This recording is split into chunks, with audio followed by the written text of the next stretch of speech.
우리 같이 오신 분 올라오시죠. 다 오셨나요? 오세요. 예, 앞에 계신 분 어깨 사이에 본인의 얼굴이 나와야 사진이 나오고 또 뒤에 계신 분은 안 나옵니다. 얼굴 사이사이. 일로 오세요. 이쪽으로 오세요. 일로 오세요. 저도 좀 나올 테니까 좀 봐주세요. 의자 하나 갖다 놓고 여기 앉을까요? 의자가 안 맞아서 도피가 안 맞아요. 의자도 갖고 오세요. 아, 예. 뒤에 계신 분들, 이렇게 앞에 계신 분들, 어깨 사이사이에 본인의 얼굴이 계셔야 돼요.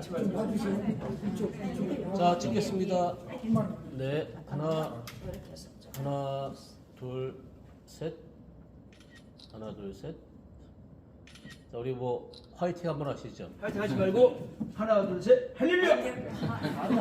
하나, 둘, 셋이 아니고 글로벌 정신 할렐루야 이래야 돼요. 자, 글로벌 정신 하세요. 글로벌 중심 할렐루야. 다시 한번 글로벌 중심 할렐루야. 네, 감사합니다. 홍보가 잘 되죠. 할렐루야. 네. 2024 글로벌 정신연합 워크숍 총신대학교에서 하고 주님의 은혜로 중시하면서 기념 촬영을 했습니다. 할렐루야.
이상모 목사님이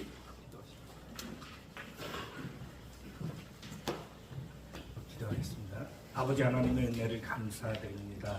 주의 은혜 안에서 저희들을 지켜주시고 이 땅에서 주님의 은혜 안에서 사역하게 하시고 또한 아버지 하나님 각처에서 하나님의 영광을 위하여 힘써 일하다가 이렇게 또 특별히 오늘 좋은 날 주셔서 주님 은혜 안에서 저희들이 모여 아버지 하나님께 영광 돌리며 또한 먼저 예배하며 또한 우리가 특강도 듣고 그리고 또한 더욱더 많은 미래를 위한 우리 신학생들과 그리고 지도자들을 위하여 저희들이 일할 수 있음을 감사를 드립니다.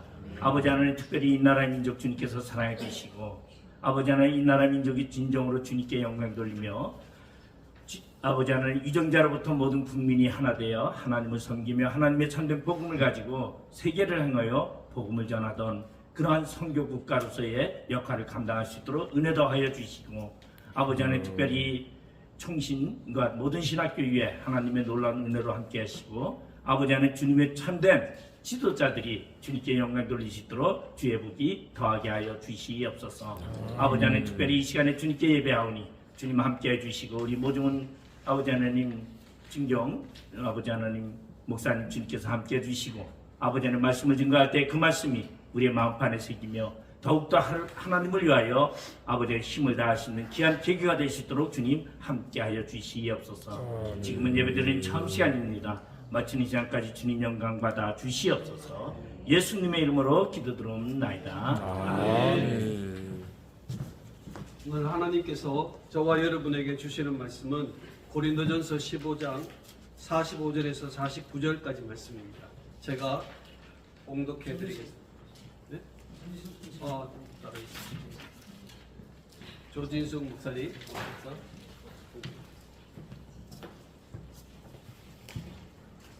45절부터 49절까지 봉독해 올리겠습니다. 기록된 바 첫사람 아담은 생명이 되었다 함과 같이 마지막 아담은 살려주는 영이 되었나니 그러나 먼저는 신령한 사람이 아니요 육의 사람이요 그 다음에 신령한 사람이니라. 첫사람은 땅에서 났으니 흙에 속한 자 이거니와 둘째 사람은 하늘에서 나셨느니라. 무릇 흙에 속한 자는 저 흙에 속한 자와 같고 무릇 하늘에 속한 자들은 저 하늘에 속한 이와 같으니 우리가 흙에 속한 자의 형상을 입은 것 같이 또한 하늘에 속한 이의 형상을 입으리라. 아멘. 아멘. 이제 명예 회장님 모종훈 목사님 나오셔가지고 잃어버린 형상 회복이라는 주제로 말씀을 드리겠습니다. 옛날 아멘. 오는데도 반갑기는 하지만 못 보신 분들 계셔가지고 열심히 좀 했더라면 더 많이 모이셨을 텐데 그렇지 않은 것 같아서 날마다 송구합니다. 오늘 저는 한국 교회를 바라다 보고 저희가 지금 여러분에게 드리는 것은 제가 학교에서 강의도 하고 교회에서 실제적으로 하는 것들인데요. 그 부분을 가지고 하다 보니까 갖춰야 할 것과 버려야 할 것이 있는데 정말 갖춰야 할 것은 갖추지 않고 버려야 할 것은 버리지 않는 것을 보면서 굉장히 좀 고통스럽다 하는 생각을 갖게 됩니다. 한국 교회가 위기를 맞아서 절벽이라는 내용에 대한 이야기를 하는데 사실은 예수를 믿으면 예수를 닮아야 되는데 예수 믿어도 다른 걸 닮는 것 같아요. 하나님께서는 천지만물을 창조하실 때 사람을 창조하시고 보시기에 심히 좋았더라 라고 말씀하셨습니다. 사람으로 창조했다는 거죠. 그런데 사람이 사람답지 못하고 오히려 짐승처럼 살고 있을 때 짐승만도 못한 존재들이 너무 많다는 사실이에요. 교회를 다니면 예수를 믿으면 사람이 돼야 되는데 사람이 안 되고 엉뚱한 모습으로 나타난다는 거예요. 그런데 하나님께서 천지만물을 창조하실 때 말씀으로 창조하셨는데 그 말씀을 짐승에도 주지 않고 사람에게 줬거든요. 그래서 사람에게 언어가 바뀌어지게 되면 사람이 인격이 변화가 되고 인격이 변화가 되면 신분이 바뀌어지면서 그 신분이 바뀌어진 자에게 주어진 영광이 있다는 사실입니다. 오늘 말씀을 통해서 땅에 속한 자의 영광이 있고 하늘에 속한 자의 영광이 있는 것처럼 저와 여러분은 땅의 부모를 통해서 태어났지만 그러나 다시 한번 말씀을 받은 자들이기 때문에 말씀에 의해서 거듭난 존재로서 하나님의 형상을 입어줘야 하나님의 나라에 들어갈 수 있다는 사실을 말씀을 통해서 우리에게 강론하고 있습니다. 그래서 제가 여러분에게 보여드린 것은요, 원래 하나님께서 창조한 사람을 원사람이라 그래요. 이 사람은 타락한 사람이 아닙니다.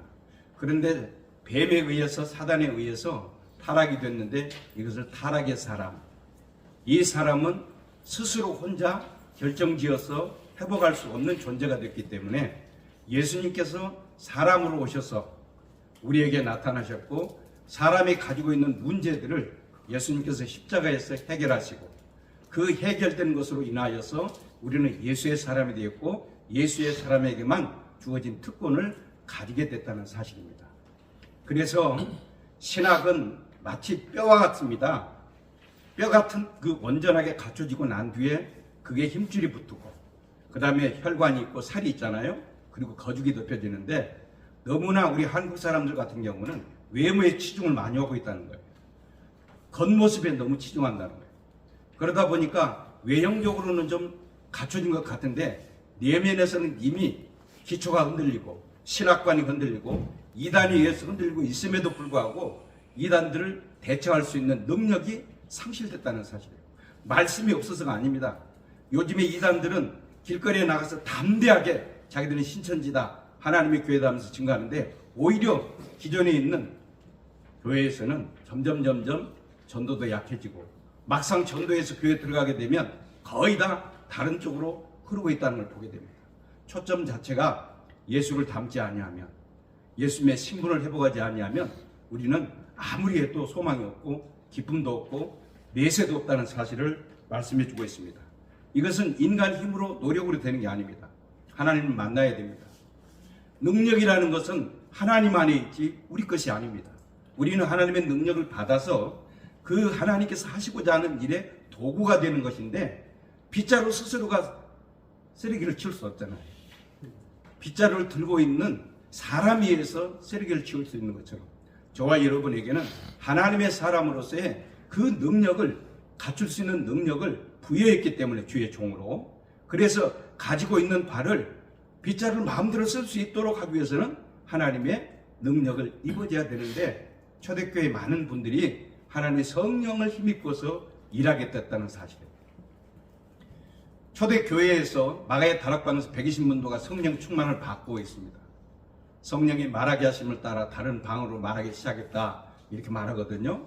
그런데 그 말씀을 통해서 우리에게 교훈해 주는 바는 사람들은 거의 다 능력받아야 된다 그러니까 어떤 능력에 대한 집착이 너무 강해요.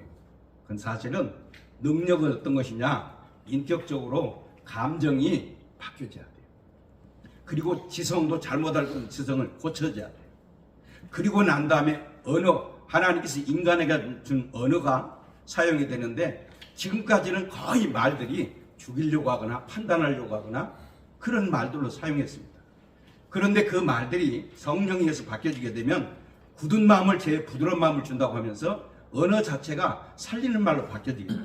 사랑의 말, 위로의 말, 감사의 말로 바뀌어지면서 달라지게 되는데 그러한 언어들이 교회 안에도 사라졌고 그러한 언어들이 오히려 다른 데서는 너무너무 좋게 사용하고 있습니다. 그런데 우리는 실제적으로 교회 안에서 살리는 언어를 사용하지 않고 죽이는 언어를 많이 사용하고 있다는 사실입니다. 여러분 언어를 보게 되면 그 사람이 인품이 있잖아요. 품성이라는 말을 쓰거든요. 그 언어가 교정되지 않으면 안 되는데 요한복음 6장 63절에 그렇게 말합니다. 말씀이 자체가 너에게 이른 말이 영이요 생명이라고 그랬거든요. 우리에게 준 말씀 자체가 영이고 생명인데 그 영의 말이 살아있어야 되는데 살아있는 말씀을 가지고도 영적으로 살려내지 못하고 오히려 죽인다는 말입니다. 이것은 상당히 문제가 있습니다. 왜냐하면 예수님의 인격의 말이 흘러나가야 되는데 언제부턴가 예수님은 나오지 않고 자기가 드러나는 즉 예수님을 빌려다가 자기를 드러내는 데 사용하고 있다는 사실. 우리는 예수님이 내 안에 인격으로 오시게 된 전 그분의 인품, 인격이 완전히 우리가 하나님의 사람이 되는 것이지 우리가 예수님은 될 수 없습니다. 그러나 예수님의 성품을 입을 수는 있습니다. 그런데 많은 사람들이 이단들은 우리도 신이 될 수 있다고 말하지만 우리는 피조물이지 신이 될 수 없습니다. 그래서 우리 자신이 어떻게 하면 예수님을 더 많이 닮을 것인가 어떻게 하면 예수님의 성품으로 입을 것인가가 우리에게 관건이라고 봅니다. 교회 안에서 예수님 닮은 사람을 만들어내는 것이 기초고 그것이 우리가 해야 될 일이기 때문에 저와 여러분이 해야 될 일은 한국교회를 살리는 일을 반드시 합니다. 저는 사실은 이곳에 오면서 굉장히 꿈을 가지고 왔었는데요. 한국교회가 이렇게 가서는 안 되겠다. 지식도 아니다. 거기에 정말 바른 신앙관을 갖지 않으면 정말 예수님의 근본적인 걸 갖지 않으면 안 되겠다. 예수님은 온전하신 분이시잖아요. 그리고 그분은 사랑의 분이시거든요. 사랑이시라고 그래요. 하나님은 사랑이시라. 그런데 사랑하고 정하고 너무나도 많이 헷갈려 하셔요. 정은요 움직일 때 자기에게 유익이 있을 때만 움직입니다. 정은 만나면 좋아합니다. 그러나 정은 희생을 하지 않습니다. 그러나 기독교는 정이 아닙니다. 사랑입니다. 사랑은 반드시 자기에게 유익이 없어도 희생하게 되어 있습니다. 희생 안 하려고 해요. 정으로만 살려고 합니다. 그 정들자 이변론, 정 떨어졌다는 말을 너무 많이 하면서요. 사람들이 그렇게 하면서 눈치 보는 거예요. 다. 교회는요, 눈치 봐서 될 일이 아니에요. 닮아가지고 뭐 흉내내가지고 될 일도 아니거든요. 다들 방법은 배우고 방법을 가지고 일하려고 하는데요. 하나님의 일은요, 방법이 없어요. 하나님이 하시는 거지. 그래서 주님의 형상을 닮으면 주님을 바라볼 때 귀신도 알아보고요. 사람들도 저 사람 참 예수님 닮았구나. 이렇게 말하게 되면 이미 그 목회는 성공했다고 봅니다. 많은 사람들이 말씀을 가지고 움직입니다만은 말씀과 함께 동행하는 사람이 되기 위해서는요. 말씀의 실제화가 돼야 되는데 그 말씀은 언어에서부터 나오기 때문에 언어가 사실과 같이 우리의 생활과 연결이 되지 않으면요. 그 능력이 없습니다. 우리는 그냥 말 가지고 하잖아요. 근데 말은 던져놨지만 말이 시기 때문에 던져놨지만 말의 능력은 말씀이 믿는 자 속에서 역사한다고 했기 때문에 저와 여러분 말씀을 가졌기 때문에 말씀으로 전파하잖아요. 여러분이 믿음이 없어도 말씀이 역사합니다. 왜 교회가 성장하냐면요. 하나님의 말씀이 살아있기 때문에 역사하는 거예요. 그 사람은 믿음이 없고 그 사람은 약하지만 그 사람을 통해서 나가는 말씀이 역사한다는 거예요. 우리는 단지 말씀을 증거하는 도구일 뿐입니다. 그래서 우리의 이름은 예수의 이름이 높아질 때 하나님의 사람이 되는 거지 우리 자체가 예수님을 능가할 수는 없습니다. 근데 많은 사람들이 예수님보다 더한 일도 할 수 있다는 그 말 한마디 때문에 자기가 예수님인 줄 알아요. 우리는 주님의 형상을 닮아가는 사람이지 예수님은 될 수 없습니다. 구원자는 될 수 없습니다. 우리는 예수님을 닮아서 그분이 원하고자 하는 사람다운 모습. 심지어 사람들이 이런 말 하잖아요. 노자 유기선 잘 아시죠? 사람이면 사람이냐? 사람이 사람다워야 사람이지. 원래 우리는 하나님께서 사람으로 만드셨기 때문에 정말 교회는요. 사람다운 사람, 하나님이 창조한 사람으로 다시 회복하는데 그것은 하나님의 사랑을 입지 않으면 불가능합니다. 하나님의 사랑이 여러분의 교회 안에서도 여러분 자신도 갖춰지게 된다면 이 사랑의 회복으로 인하여서 온 교회가 한국교회가 다시 한번 힘을 얻고 강건해지는 그런 역사가 있기를 바라면서 제가 여러분에게 드린 것은 참조하시라고 그냥 드린 것입니다. 감사합니다.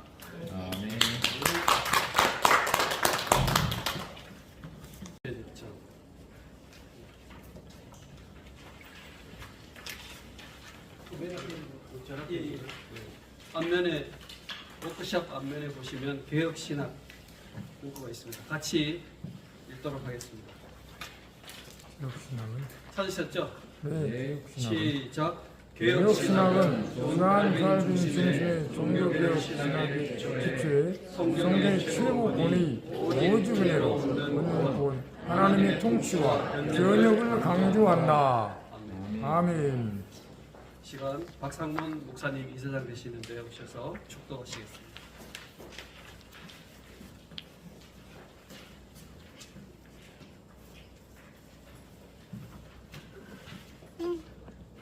지금은 우리 구주 예수 그리스도의 은혜와 하나님 아버지의 극진하신 사랑과 성령님의 감동 감화 내주 충만하신 은혜가 우리가 믿음으로 산다고 하면서도 돌이켜보면 썩고 죽는 삶을 살았지만 오늘 귀한 말씀을 통하여 예수님의 형상을 바로 찾아 생명이 되고 진리가 되는 믿음의 삶을 살 수 있도록 성령님 함께하여 주시고 인도하여 주옵소서. 아멘. 주님께서 내 안에 주인이 되어 주시고 주님 한 분으로 만족하는 믿음의 귀한 신학의 기관이 될 수 있도록 도와주시고 이를 위하여 섬길 때 말씀이 살아있기 때문에 그 말씀을 통하여 교회가 살고 신학교가 살고 우리의 생명이 살고 이 나라와 이 민족이 사는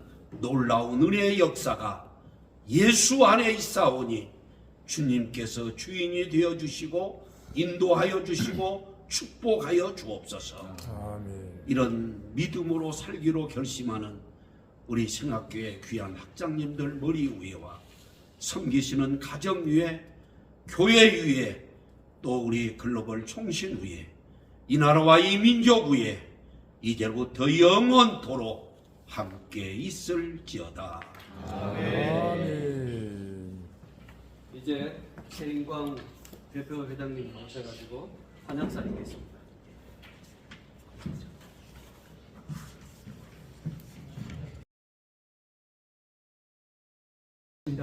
우리가 지난번 총회 이후에 처음으로 갖는 워크숍인데 원래 1박 2일의 일정을 가지고 하기로 했는데 1박 2일 일정은 이제 11월에 좋은 가을에 그때 우리 좋은 곳에 가서 하기로 하고요. 오늘 이 시간에 우리 귀한 핵심 세력들이 이렇게 모여서 함께 귀한 워크숍을 합니다. 우리 현재 보수 신학의 위기를 받고 있는 가운데 이런 가운데 우리 한국교회가 또 우리 신학이 어느 방향으로 계속 가야 할 것인가, 그 정체성을 다시 회복하고 하나님의 나라 위하여 아름답게 쓰임받는 우리 모든 신학교 기관 될 수 있기를 바라면서 진심으로 환영합니다. 감사합니다. 이제 최규명 목사님 이사 되시는데 축사 있겠습니다.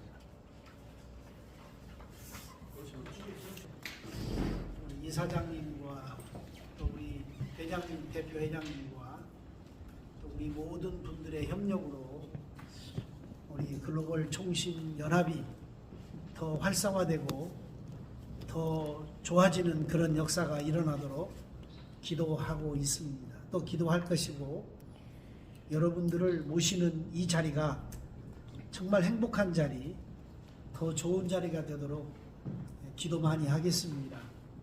아울러서 위기 얘기하는데 가장 큰 위기는 복음이라는 본질을 잃어버린 교회가 걱정스러운 것 같습니다. 물량주의, 이기주의로부터 교회가 벗어나야 되는데 그냥 교회는 숫자 세는 데 바쁘고 교회 확장하는 데 바쁜 것이 진정한 본질적인 복음 선교인가, 이런 일에 우리는 한번 고민하고 글로벌 총신 연합이 정말로 하나님이 원하시는 선교적 사명을 감당하는, 복음 전도 역할을 감당하는 그런 총신이 되기를 간절히 바라면서 오늘 참석하신 여러분 정말로 축하드리고 감사를 드립니다. 감사합니다.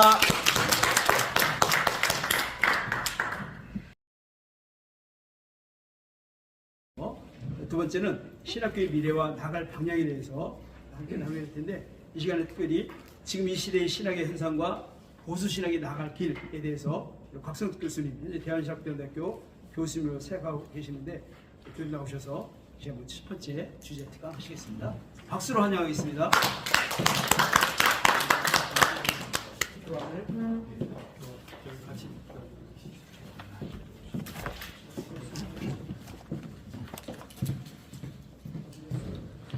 할 수 없는 상황을 만나게 됩니다. 과학과 신학, 도대체 이 관계는 어떤 것일까? 대화하자고 그러니까 결국 과학이 신학을 빨아들이는 상황으로 가서 많은 사람들이 유신진화론까지 이야기하게 되는 시대를 살아가고 있습니다. 자, 그러면 저는 이런 보수신학이 현대를 맞이해서 보수신학이 설당이 없는 이 상황을 맞이하면서 우리들은 과연 어떻게 해야 되는 것일까? 저는 답이 아무리 생각해도 명쾌한 답이 없다라는 생각을 해봅니다. 그렇지만 나름대로 한번 어떻게 하면 좋을 것인가 라는 생각을 해볼 때 심리적 회복력이라는 말이 있습니다. 심리적 회복력.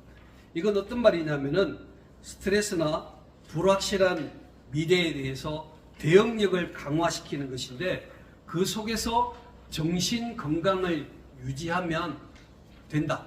스트레스가 아무리 많고 아무리 많은 어려움이 있어도 정신 건강만 유지하면 모든 계획하는 바를 이끌어 갈 수 있다라는 그런 용어가 심리적 회복력입니다.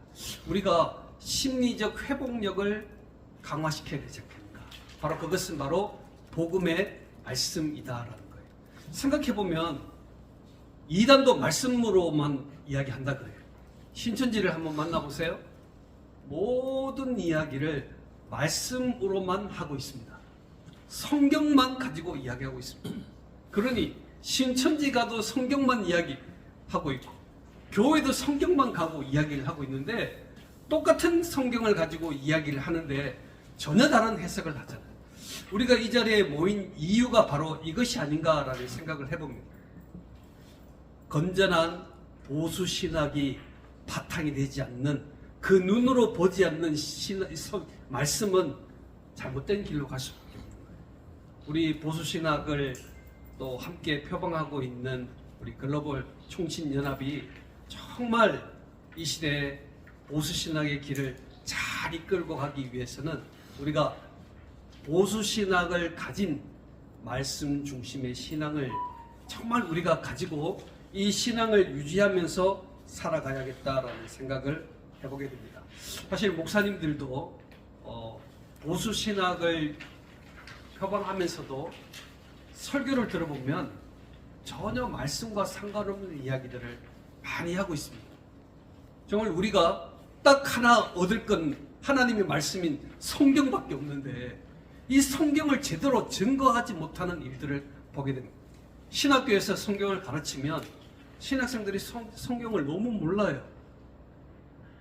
말씀 하나밖에 없는데 이 말씀이 제대로 증거되지 않고 있는 현실을 생각해 볼 때 정말 우리는 심리적 회복력, 말씀대로 돌아가서 말씀을 잘 가르치면 이 어두운 시대를 이길 수 있다라는 확고한 믿음이 우리들에게 있어야 된다라는 생각을 해보게 됩니다.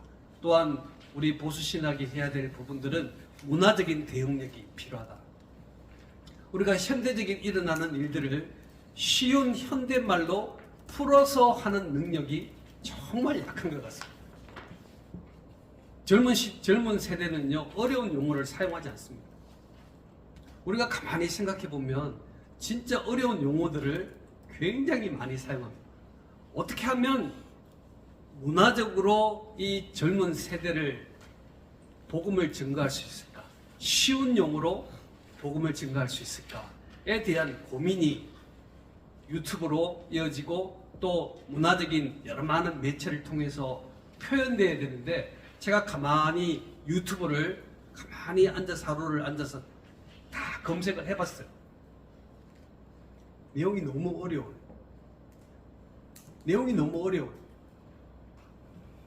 자유신학 또 이 WCC에 속해 있는 사람들의 이야기를 들으면 굉장히 쉬워요.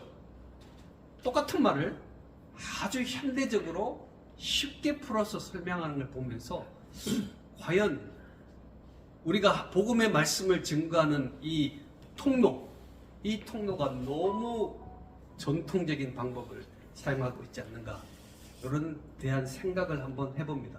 보수신학이 정말 우리가 앞으로 나가기 위해서는 현대적인 표현을 입어야 한다. 복음의 말씀은 그대로 있지만 이 복음의 말씀을 현대적인 표현으로 쉽게 설명함으로 젊은 세대들이 쉽게 이해할 수 있는 방향으로 우리가 연구하고 또 새롭게 돼야 된다. 지금은 탈교회화 시대 아닙니까? 우리 다음 시간에 탈교회 계속 나오겠지만 탈교회화 시대. 굳이 교회 안 가도 혼자 말씀을 읽으면 된다. 가난한 성도들이 계속 늘어나고 있습니다. 가난한 성도들은 계속 유튜브를 보고 언론 매체들을 통해서 교회의 말씀을 듣습니다. 오늘 우리의 복음의 신앙 또 유튜브를 통해서 여러 많은 미디어를 사용해서 우리 보수신학자들이 이제는 현대적인 표현을 입는 아주 쉽고 간결한 일로 모든 매체들을 만들어가는 일들이 우리에게 필요하지 않을까. 우리 연세가 있으신 분들은 자녀들하고 대화를 생각해 보면 자녀들하고도 대화가 안 됩니다. 그런데 교회에 와서 말씀을 증거하면 또 신학교에서 말씀을 증거하면 젊은이들은 이해를 하지 못합니다. 그런 즈음에 우리의 고민이 깊어지는 것이죠. 이 현대 모든 사회들이 보수 신학을 가진 사람을 꼴통품으로 보고 있는데 그 속에 있는 우리의 구성원조차도 우리가 생각하는 복음의 핵심들을 이해하지 못하고 받아들이지 않는 이 상황 가운데 우리가 놓여 있으니 정말 우리가 위기라는 이 위기는 우리로부터 시작이 돼야 된다. 그래서 우리가 정말 쉬운 책들, 또 우리가 처음에 아이폰 이 스마트폰이 나왔을 때 우리 어르신들이 저는요 그냥 이렇게 살다 죽을래요. 굳이 안 배울래요. 그런데 한번 가르쳐 드렸더니 그걸 계속 밤새도록 그걸 하고 있더라고요. 아, 그렇구나. 우리가 좀 더 쉬운 방법을 연구하고 생각하는 그런 노력들이 이 시대에 유연성을 가지는 일들이 우리에게 정말 필요하겠구나라는 생각을 해봅니다. 요즘 교회가 도덕적인 스캔들과 내부 분열로 굉장히 어려운 구조를 가지고 있습니다. 보수 신앙을 가졌는데 분열은 더 많이 돼요. 그죠? WCC에 포함되어 있는 사람들은요 많이 분열 안 합니다. 그런데 우리는 보수다, 우리는 전통을 가졌다 라고 생각하는 교단들이 훨씬 더 많은 분열을 하고 있습니다. 그래서 그 속에 속해 있는 젊은이들이 교인들이 떠나는 상황으로 우리가 그 상황을 맞이하고 있다는 거예요. 그래서 우리가 한국교회 보수신학이 나아가야 할 이 길들은 우리가 연합하고 하나 되어서 어떻게 하든지 주어진 모든 언론 매체들을 다 동원해서 우리가 가진 신앙을 간결하고 쉽고 우리의 설교의 내용이 간결하고 쉽고, 제가 칼빈 대학에서 강의를 할 때 한 분이 개척을 해왔어요. 교인이 4명입니다. 아내, 딸, 다른 어떤 권사님, 자기 4명이 이제 전도사님이 4명이 있는데 설교를 하는데 자기 딸이 처음부터 끝까지 고개를 푹 시험에 든다는 거예요. 너무 시험에 들어가지고 매주 딸 때문에 시험에 들어가지고 교회를 가기 싫다는 거예요. 지금 개척해놓고 딸이 고개를 안 들고 계속 있으니까. 그래서 제가 그 전도사님 이야기를 한참 들으면서, 그러면 지금 전도사님이 가지고 있는 설교에서 반을 빼라. 설교를 읽어보고 조금이라도 불편하다고 생각되는 반을 버리라. 그리고 그 반을 버린 상태에서 계속 한번 그 반을 읽어보라. 그리고 그 읽어본 내용 중에서 좀 입이 익숙해졌다라고 생각할 때 설교를 해보라. 그래서 설교를 다음 주에 했어요. 근데 그분이 너무 좋아해가지고 저를 막 찾아왔어요. 교수님, 딸이 드디어 고개를 들었습니다. 딸이 고개를 들었습니다. 그거다. 우리가 복음을 전하는 모든 통로가 막연하게 과거처럼 과거에 똑같은 방법으로 증거하는 것이 아니라 전하는 틀을 현대적이고 세련되도록. 그래서 저는 늘 주장하는 바는 뭐냐면은 본인이 이해하지 못하는 책을 읽지 마라. 내가 이해할 수 있는 수준만큼 보다 조금 더 낮은 책들을 읽어야지 정확한 메시지를 낼 수 있다. 그러니까 괜히 어렵게 영어 못하는 사람이 꼭 영어를 번역해가지고 한다고 이해를 해가지고 언제 설교를 하겠냐 이거죠. 그래서 우리가 보수 신학자들이 정말 간결한 외침, 깔끔한 외침, 현대적인 외침, 이런 외침이 필요한 시대다.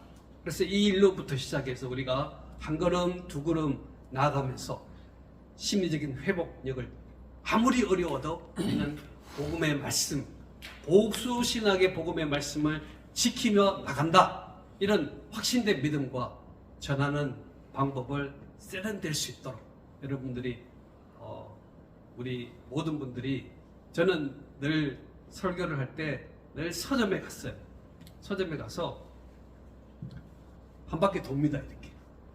이렇게 책 제목이 뭔지, 책 목차가 어떤 것인지, 그래서 깔끔한 내용이 있으면 항상 적어서 그 내용 표현을 하는 훈련을 했어요. 굉장히 도움이 많이 됐습니다. 우리가 보수 신학자들이 앞으로 뭔가를 해야 되는데 그 일은 엄청난 일이 아닙니다. 아주 작은 일로부터 그 일을 시작함으로 인해서 우리가 하나님 앞에 귀하게 쓰임 받았다, 잘했다, 웰던, 잘했다, 하나님의 박수를 마지막에 받을 수 있다면 우리는 행복자입니다. 감사합니다. 오늘 강의 해주신 우리 박석 교수께 다시 한번 박수 한번 드리겠습니다.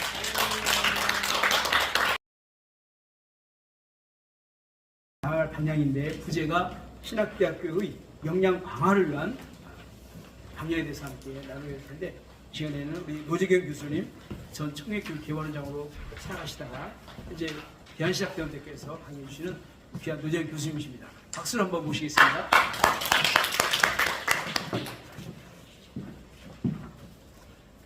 반갑습니다.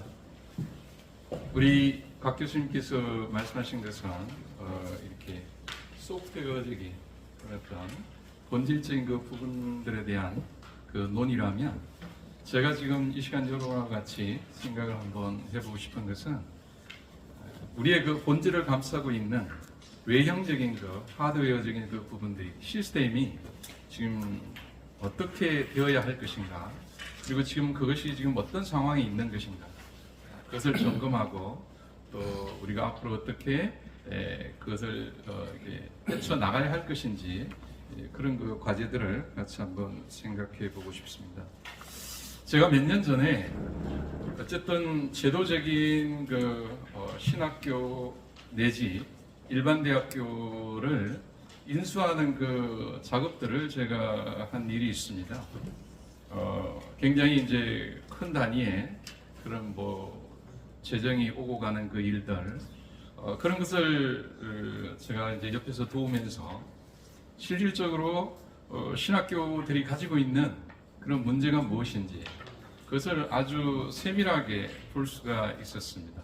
경영의 문제, 그 다음에 경영신의 문제, 그 다음에 교수진에 대한 문제, 또 학생에 대한 문제, 그런 그 모든 것들을 이렇게 저희가 점검하고, 그리고 그것을 어떻게 개선시켜 나가야 할 것인가, 거기에 대한 발전 계획서를 이렇게 책으로 써서 이렇게 교육부에 제출한 적도 있습니다.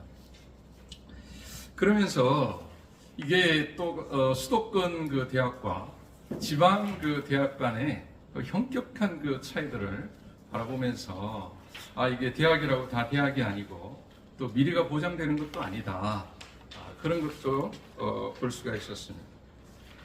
제일 문제가 되는 것은 이제 이사진의 갈등 문제, 그러면서 거기에서 파급되어지는 재정에 대한 문제, 그리고 거기에 따른 학생 소요에 대한 문제, 또 거기에 따른 학생 모집에 대한 문제, 이런 그 현실적인 그 문제들이 이렇게 다 안고 있는 그 문제들이었고, 그것을 이제 떨쳐버리고자 뭐 새로운 어떤 경영진을 찾고자 하고 그렇게 했지만, 그 막상 또 그 작업을 하는 그 가운데 굉장히 많은 그 문제들이 얽혀 있고 복잡다단한 것을 경험을 했습니다.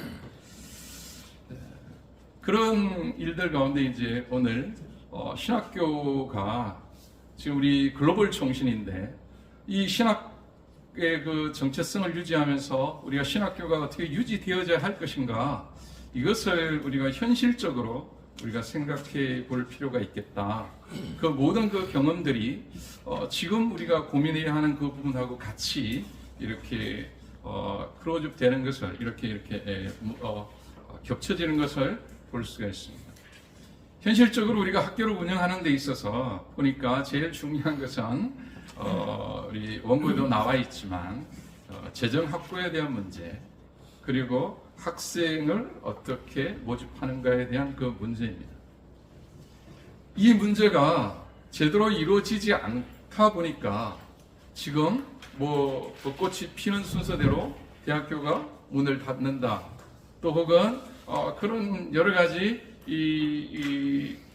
대학교가 가지고 있는, 학교가 가지고 있는 그 문제들 때문에 구조조정에 대한 문제가 나오고, 또 어떤 그 시스템을 어떻게 변화시킬 것인가, 그리고 이때까지 공부했던 학과 말고 또 다른 어떤 학과를 어떻게 개발해서 우리가 그 학생들을 모집할 것인가? 이 지금 대학교가 골머리를 앓고 있는 현장에 대한 그 문제입니다. 근데 이것을 우리가 단편적으로만 생각하지 말고 좀 큰 그런 어떤 그 관점에서부터 우리가 한번 추적을 해본 들어가 봤으면 좋겠습니다. 지금 우리가 흔히 알고 있듯이 흔히 이야기를 하듯이 4차 산업혁명 시대이고 또 생성형 이게 AI 인공지능 시대이고 이렇게 이야기합니다. 이 시대를 우리가 이야기하는데 큰 역사를 보는 데 있어서 가장 크게 아주 제가 감명 깊게 읽은 그 책들 가운데 하나는 축의 이동이라는 그 책이었습니다. BC 5000년에서 800년 그 사이에는 인간의 모든 그 삶에 대한 그 부분들이 어떤 제사 의식 보이는 그 일들에서 BC 800년에서 500년 그 사이에 지식의 대폭발이 일어나서 그 제도적인 그 삶의 양식이 의식으로 이렇게 전환이 되어졌다는 것입니다. 구약의 율법 제도가 하나의 그 이사야나 예레미야 선지자를 통해서 내적 성찰 그 개념으로 바뀌었고 불교나 또 도교나 노자, 맹자 많은 그 사상들이 폭발이 일어났다는 그 시대이죠. 그 시대를 축의 전환이라고 이렇게 이야기하고 있습니다. 그 축의 전환이 지금 우리가 살고 있는 이 시대 그 대전환이 이제는 그런 어떤 그 제도가 정신으로 왔는데 그 정신이 또 다른 방향을 향하여 가고 있는 것이 이 시대이다. 이렇게 진단을 좀 내려보고 싶습니다. 그 진단을 우리가 하는 데 있어서 우리는 지금 흔히 겉으로 나타나고 있는 것이 디지털 대전환의 시대, 또 4차 산업혁명 시대의 대변화, 대격변, 여러 가지 그 이야기들을 하고 있습니다. 흔히 우리가 경험하듯이 인공지능의 문제, 제가 이 원고를 준비하기 위해서 챗 GPT로 제가 한번 대학 교육의 미래 방향, 또 한국신학대학의 미래 방향은 어떻게 이렇게 좀 쳐달라고 이게 이렇게 치니까 딱 한 페이지로 딱 일봉요연하게 나오더라고요. 물론 그것은 현장성과 실제감이 떨어지고 다양성, 여러 가지 어떤 다른 말들로 이렇게 하는 것을 바라보았습니다. 그만큼 이제 우리가 추구했던, 의식적으로 추구했던 정신의 그 세계가 이제 우리가 추구하지 않아도 많은 지식을 우리가 쉽게 이게 그 컴퓨터 인터넷으로 쉽게 해결할 수 있고 모든 것들이 우리 주변에 문화적인 그 이기들이 널려져 있다는 것이죠. 그런 그 가운데 살아가는 우리는 어떤 방향으로 이 시대를 끌고 나가야 되고 방향을 잡아야 할 것인가 한번 고민할 필요가 있다는 것입니다. 그런 그 관점에서 저는 지금 이 시대는 제2의 축의 대전환 시대이다.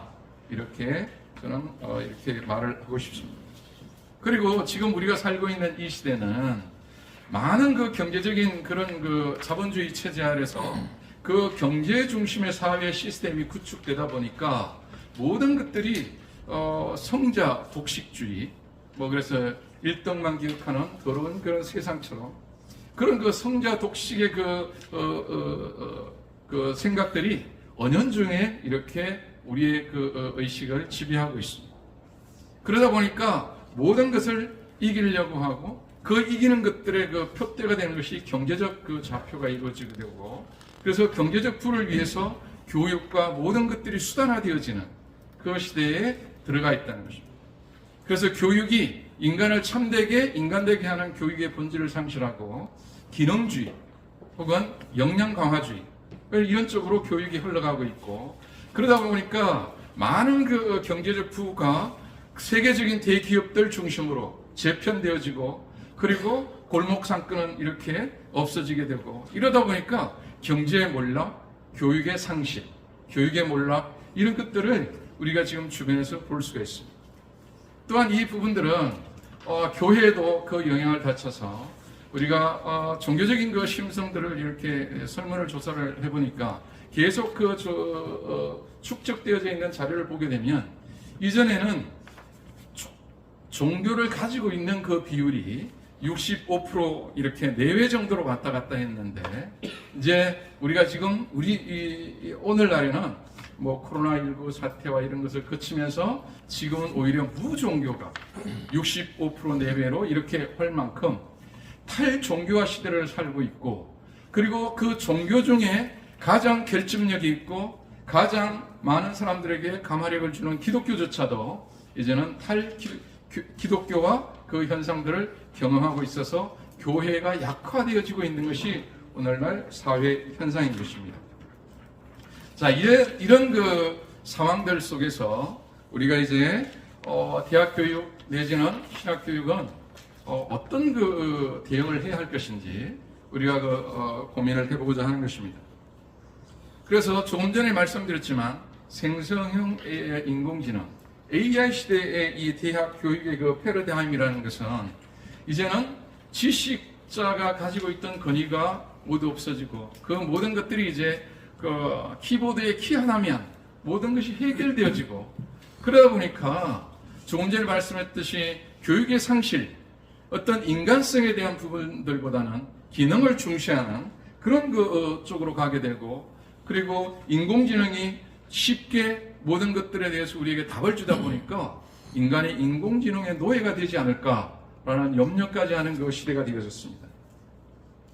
그런 그 부분들에 대해서 대학 교육의 그 역할이라는 것은 지금 이 시대에 대해서 그 모든 한계를 극복하고 거기에 대한 리더십을 발휘할 수 있는 사람을 길러내는 데에 초점을 맞춰야 하는데, 지금 세계 대학의 그 문제 혹은 이런 그 한국 대학의 이 부분들이 그런 그 부분들에서 정확한 좌표를 찍고 가는 것이 아니라 많은 곳으로 좌표를 산탄처럼 날리고 있어서 그 길을 이렇게 헤매고 있는 것이 지금 현실입니다.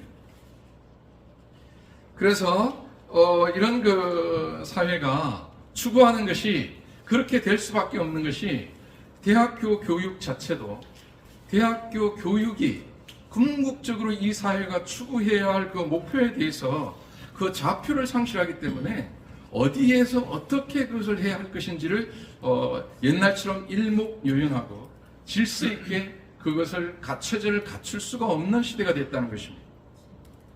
그래서 이제는 기술 중심의 많은 그 사람들, 기술 중심의 그 사회가 되다 보니까 사람들도 기계를 대체할 수 있는 그런 그 또 기계가 나오다 보니까 이제는 그 사람을 어떻게 교육해야 할 것인가에 대한, 그래서 인문학에 대한 그 쇠퇴가 일어나게 되고 기능 중심의 그런 그 길로 가고 있는 것이 지금 교육의 일반적인 그 방향이라는 것입니다. 그래서 대학교 교육이라는 것이 그래서 교육의 목표, 교육의 내용, 교육의 방법, 이 모든 것들이 기능과 그다음 인간성 대신은 또 어떤 사회성 대신은 공동체 그 대신에 어떤 기능과 아니면 그것으로 말미암아 주어지는 그 자산에 대한 그 부분으로 초점이 맞춰지게 되어 있고 그렇게 그것을 가고 있습니다. 그래서 이런 그 부분들에 대해서 대학 교육이 갖고 있는 것이 본질적인 그런 그 고민을 일반 대학교도 하고 있다는 것이죠. 그러면서 이 사람들이 본질적인 그 문제들보다는 이제는 대학교를 운영하는 데 있어서 재정 확보하는 그 부분들도 가장 그 중요한 요소이고 학생을 확보하는 데 있어도 외형적으로 가장 중요한 요소이다 보니까 가장 사회적으로 어떤 역할을 할 수 있는 기능인, 그래서 어떤 자격증을 줄 수 있는, 그래서 평생교육 그 개념에 평생교육을 통해서 재정 확보하는 것이 대학 교육의 재정에 상당히 많은 그 부분을 차지하고 대학교가 그것을 통해서 지탱되어지고 운영되어지는 것을 볼 수가 있습니다. 효자 과목이라는 것이죠. 자, 그런 그 가운데 우리가 이제 AI 시대 신학 그 대학의 과제와 교육의 인간성, 이 부분들에 대해서 우리가 한번 생각을 볼 필요가 있을 것 같습니다. 신학 교육은 뭐 이전에 말씀을 우리가 여러분 잘 알고 계시다시피 이것은 교회 중심의 교육이고 그 다음에 이것은 그리스도인들 길러야 하는 그 부분들에 대해서 하나의 그 방향성을 가지고 있습니다. 초대교회는 뭐 예배를 읽고 해석을 하는 그 수준에서 이제 교리 교육을 하고 그러다 세례자 중심의 교육을 하다 보니까 추후에 신학 그 체계가 갖춰지게 되고 그런 그 가운데 이 신학이 국가화가 되어지고 또 전체화가 되어지다 보니까 이제는 사회 권력화 되어지는 권력에 있는 그 부분들하고 같이 협력하게 되고 권력화되어지는 그 사회에 중요한 영향을 발휘하는 그런 그 역할을 차지하게 되었습니다.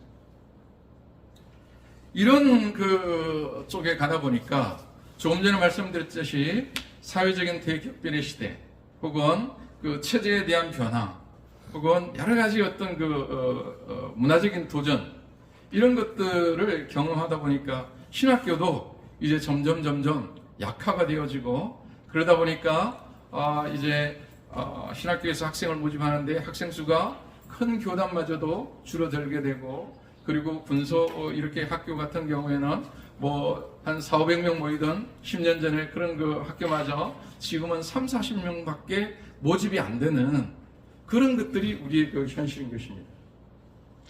그래서 이 부분들에 대해서 학생 수 감소를 우리가 이 감소뿐만 아니라 그러다 보니까 학생의 그 질 또한 그 저하 현상이 일어나게 되고 재정의 약화는 운영의 난 그래서 취업에 대한 문제까지도 등장하게 되고 그 다음에 양질의 교수를 확보하는 데서도 문제가 되게 되고 그리고 특별히 이런 그 부분들에 대해서 왜 그런 그 부분들이 있는가 한번 반성해 볼 필요가 있다는 것이죠.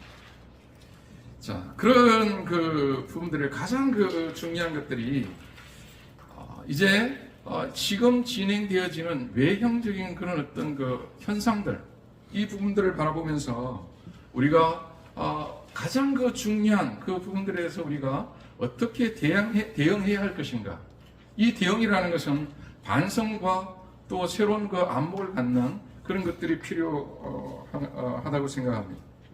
그래서 결론적으로 우리가 어떻게 대응을 할 것인가 이 부분들을 보게 되면 조금 전에 말씀드렸지만 모든 우리 주변에 또 이 세상이 세속화되어지고 물질화되어지다 보니까 영적 세계에 대한 확신이 없다는 것이죠. 당신이 죽으면 부활할 수 있습니까? 아니면 지금 당신 죽으면 천국 갈 수 있습니까? 그런 것들이 하나의 전도를 위한 유희적인 그것이 근본적인 자기의 생명에 깊이 박혀 있는 것이 아니라 영적인 그 상황들을 상실하는 그런 그 부분들이 있다는 것입니다. 그래서 여기에 대한 대응으로 가장 그 중요한 것은 성경이 이야기하는 그 영적 세계에 대한 확신을 가질 필요가 있다는 것이죠. 가장 그 중요한 것은 리더가 그 확신을 가지고 그 확신에 근거해서 말하고 행동해야 하고 그리고 많은 그 일들을 사역을 해 나가야 할 필요가 있다는 것입니다.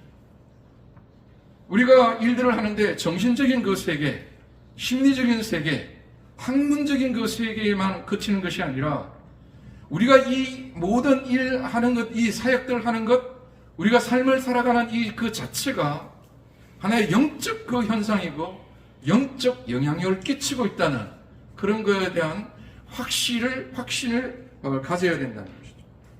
그리고 두 번째로는 이 세계와 인간에 대한 양면성을 이해하고 거기에 대한 대응을 할 필요가 있다는 것입니다. 이 세계는 지금 말씀드렸지만 어떤 단일한 그 시스템과 체계가 되는 것이 아니라 촘촘하게 진행이 되어지지만 거대한 느슨한 커다란 시스템이 같이 병행되어지고 있다는 것이죠. 그래서 어떤 우리가 안목을 가질 때 어떤 그 단적으로 한 그 편향적인 시각에 의거해 가지고 그것을 사물을 바라보고 문제를 생각하고 답을 찾아 나가고 그것을 적용하게 되면 그것은 반드시 실패하게 되어 있습니다. 그 세계 안에 반드시 내가 바라보고 있는 그 다른 면이 있다는 것이죠. 그래서 두 번째로는 그러다 보니까 많은 그 사람들에 대해서 우리가 흔히 이 시대에는 뭐 코쿤족해서 개인주의 시대라고 이야기하지만 이 대중 매스의 그 시대 그 가운데 코쿤이라는 개인주의라는 것이 있지만 그러나 인간이 근본적으로 갈급하고 있는 것이 무엇이냐? 우리 K-팝에서 바라보듯이 떼창을 부르다가 지금도 이렇게 대중 누가 모이면 7, 8만 명이 모여가지고 떼창을 하고 이렇게 하는 거대한 그 시스템에 대한 거대한 그런 공동체에 대한 갈급함을 가지고 있다는 것이죠. 그래서 우리가 신학 교육을 하든 적응을 하든 사역을 하든지 간에 이 양면성을 동시에 충족시켜줘야 할 필요가 있습니다. 그리고 세 번째로는 우리가 고정체에서 통합과 동적인 연결의 플랫폼 구축이 필요하다라고 이야기했는데 이것은 글로벌 총신에 대한 이념과 이 시스템하고 맞는 거라고 생각을 합니다. 그것은 뭐냐면 우리가 어떤 플랫폼을 우리가 어떤 신학교도 하는 신학교를 이렇게 하는 데 있어서 우리가 한 신학교만 우리 학교만이 아니라 우리 학교의 장점이 이것이라면 다른 학교의 장점이 있을 것이고 그 장점은 우리 한국뿐만 아니라 세계의 다른 지역도 있을 것이라는 것이죠. 그래서 우리가 신학을 하는 데 있어서 플랫폼을 같이 구축해서 거기에서 장점을 취해나가면서 같이 어깨동무를 같이 해서 같이 나가야지 죽지 않는다는 것이죠. 통합의 플랫폼이라고 해서 단일성을 가지고 있는 플랫폼을 말하는 것은 아닙니다. 각양의 그 다양성을 존중하되 통합의 플랫폼을 우리가 구축할 필요가 있다는 것이죠. 그리고 우리가 어떤 한 공동체를 유지하는 가운데 있어서도 거기에서 강력한 구심력과 동시에 거대한 원심력이 동시에 작용하고 있다는 것이죠. 우리의 그 심리라는 것은 밖으로만 나가려고 하는 것이 아니라 밖으로 나간다면 반드시 중심을 센터를 향하는 그 심리가 있습니다. 그리고 그 센터만 집중한다고 하지만 밖으로 나가는 심리가 있어요. 그래서 이 두 개를 동시에 우리가 만족시켜주는 대응이 필요하다는 것이죠. 그리고 가상현실과 현실 중심의 그러니까 혼합형실의 그 개념이 필요한 것입니다. 그래서 우리가 설교를 하든 우리가 대화를 하든 풍부한 상상력 그것을 우리가 활용을 해야 한다는 것이죠. 상상력이라는 것은 하나님이 우리에게 주신 그 참으로 놀라운 은혜이고 선물입니다. 내가 보는 것 숫자 보는 거기만 머물러 있는 것이 아니라 주어져 있는 상황 속에서 과거를 상상할 수 있어야 하고 미래를 상상할 수 있어야 하고 그러나 그 과거와 미래를 현실에 지금 여기에다가 발을 디디게 하는 현실성을 구비할 수 있는 그런 혼합현실형의 그런 대응을 해 나가야 한다는 것입니다. 우리가 신학교를 운영하는 데 있어도 학생들의 거대한 비전을 심어주지만 또 현실을 어떻게 헤쳐나가야 할 것인가에 대한 그 도구도 주어야 한다는 것입니다. 조금 전에 말씀을 드렸습니다. 신학교를 운영하는 데 있어서 가장 중요한 것은 재정의 부분하고 그 다음에 학생의 부분이다. 재정과 학생을 보이는 그 부분입니다. 그러나 그 보이는 부분만 쫓아가다 보면 결국 그것을 우리가 모래를 손으로 잡으려고 하듯이 물을 잡으려고 하듯이 그 모든 게 빠져나간다는 것이죠. 그러나 그것을 잡을 수 있는 것이 뭐냐? 학생들과 재정을 잡을 수 있는 도구, 그 도구를 심어줘야 할 그 책임이 신학교가 그리고 현재 대학교가 고민해야 할 그 부분이라는 것이죠. 그리고 세 번째로는 이제 생생형 A간 시대의 상식, 우리가 그 지식을 항상 구비하기 때문에 섣부른 지식으로는 창의성이 없는 그 지식으로는 상대를 설득하기 어렵습니다. 그런 그 부분에 있어서도 그럼에도 불구하고 인간 중심의 결국은 사람이거든요. 그 사람이 세상적인 사람이 아니라 하나님 중심의 사람을 만드는 것 이것이라는 것이죠. 이 철학을 확고한 교육 철학을 가지고 있어야 한다는 것이죠. 그리고 조금 전에 말씀드렸지만 글로컬한 지방이지만 로컬하지만 글로벌한 그래서 글로컬한 로컬과 글로벌이 갖춰지는 그런 그 부분들에 대한 경영 안목이 필요합니다. 그래서 우리 글로벌 총신은 이름에 걸맞게 이제 필리핀에도 우리 시 목사님 분교를 개척해서 가서 강의도 하시고 그런 그 부분들이 필요하지 않나 생각을 합니다. 자, 그리고 이제는 그 도구를 조금 전에 이야기했습니다. 학생들에게 그럼 그 도구를 들려줘야 되는데 그리고 그 도구에 대한 비전을 심어줘야 되는데 그 부분은 전인적 개념을 구체화해야 한다는 것이죠. 원래 우리가 전인교육 하잖아요. 근데 저는 조금 더 한 단계 더 나가서 전인교육을 구체화하는 것은 가 서비스맨 또 휴먼 서비스맨, 하나님을 예배하는 사람 그리고 인간을 섬기는 사람, 여기에 대한 많은 그 내용들을 학생들에게 들려줘야 한다는 것이죠. 학생들이 신학교에 오지 않는 것은 내가 신학교 가봤자 내가 먹고 살 것이 없다는 것입니다. 지금 현재 커다란 그 대학교에 이렇게 신대원 다니는 우리 신대원생들, 많이 부목사님들 또 이렇게 사역을 하고 있지만 그분들이 거의 대부분 많은 사역자들이 사회적으로 최저임금도 확보되지 않는 가운데서 일을 하고 있고, 그런 그 가운데서 위에 있는 분이 부르시면 항상 쫓아가야 되고, 이런 그 가운데 있는데 누가 와가지고 자기의 비전과 꿈을 펼쳐나갈 수 있겠습니까? 하나님의 부르심을 받았을 때는 그 비전과 소명을 가지고 썼을 거예요. 그러나 그 비전과 소명으로 가기까지 그들에게 도구를 들려주고 에너지를 공급하고 체력을, 그 다음에 심력을, 영역을 키워줘야 되는데 그것이 없고 계속 섭취만 하고 에너지 충전, 에너지 그냥 빠져요. 에너지 힘 빠지죠. 경제적으로도 항상 하기서 언제 또 사야 되나 이런 거 고민하죠. 이런 거 가운데 어떻게 소명감을 가지고 자신있게 나가겠습니까? 그래서 그런 그 부분들에 대한 그 부분들이 필요하다는 것이죠.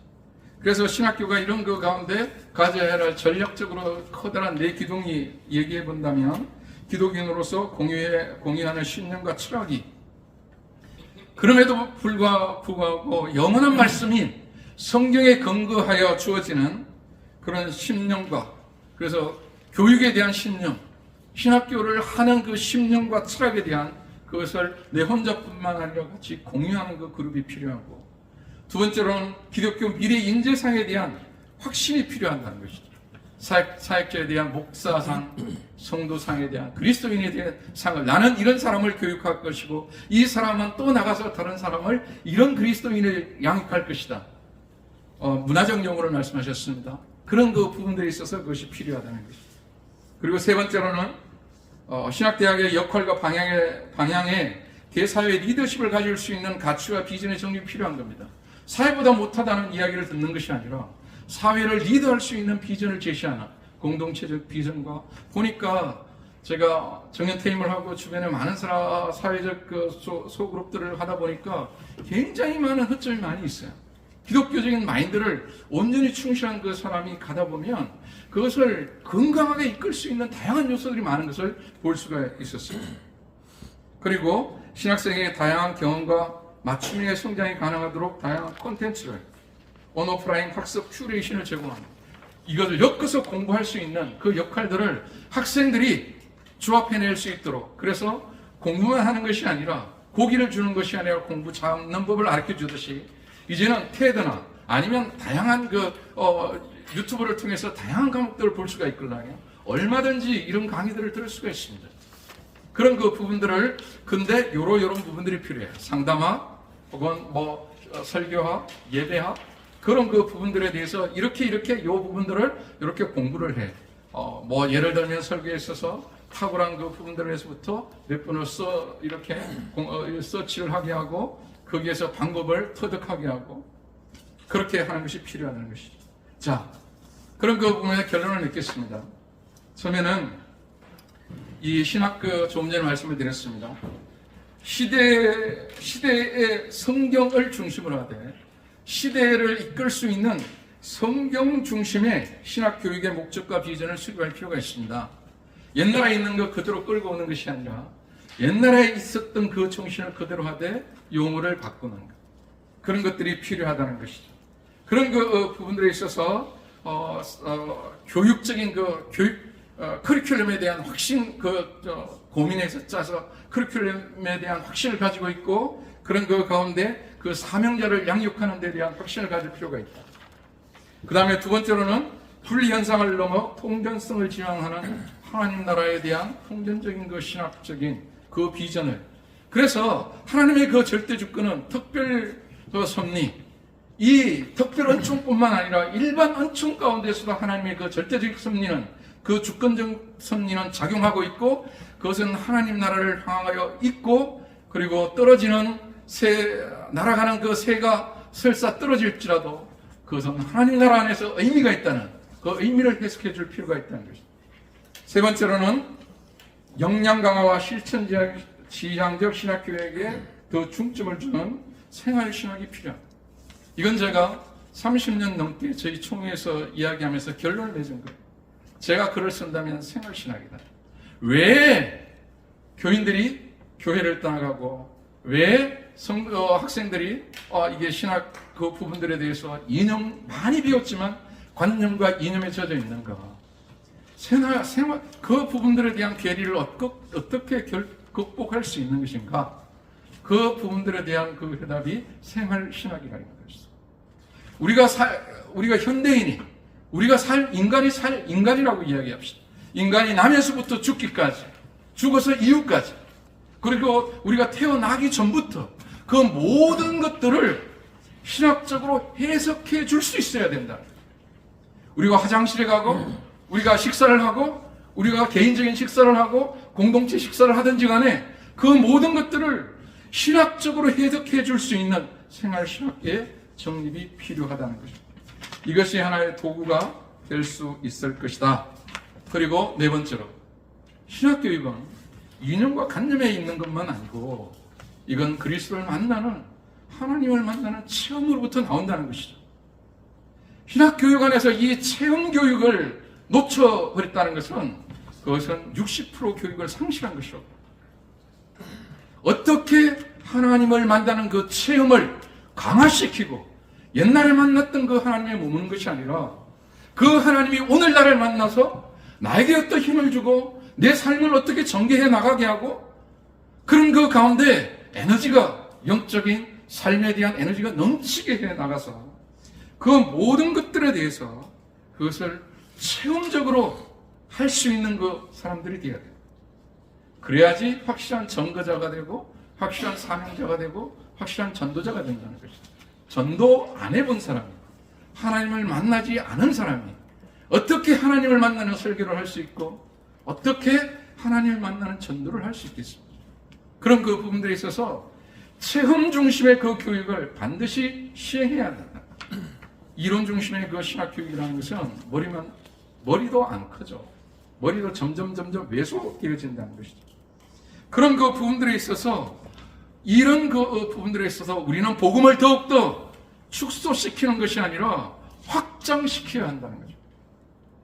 복음을 작은 곳에, 신학의 그 틀에, 신학교 안에, 교회 안에 머무는 것이 아니라 이 복음의 확장을 우리의 삶의 전 영역, 세계 전 영역, 시공을 초월한 그 정력까지 확장 복음을 우리가 확장 복음 사역을 해야 할 것이고, 그런 그 가운데 그리스도의 그 정체성도 왜소하게 교회당에서 기도해서 응답받아서 그것을 만족하는 것이 아니라 그것을 씨앗으로 해서 세계를 품을 수 있는 그런 확장된, 세계를, 하나님 나라를 가슴에 품는 확장된 그리스도인의 정체성을 가지게 하는 이런 그 비전을 심어주는 것이 중요한 게 아닌가 싶습니다.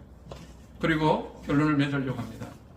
그러나 가장 그 중요한 것은 여러분이 가르치는 그런 하나님의 종들에게, 사역자들에게 너희가 이 모든 것을 배우는 것은 더 높은 것을 향하여 가는 것이 아니라 더 낮은 곳을 향하여 가야 한다고 교육의 방향을 정해주어야 한다는 것입니다.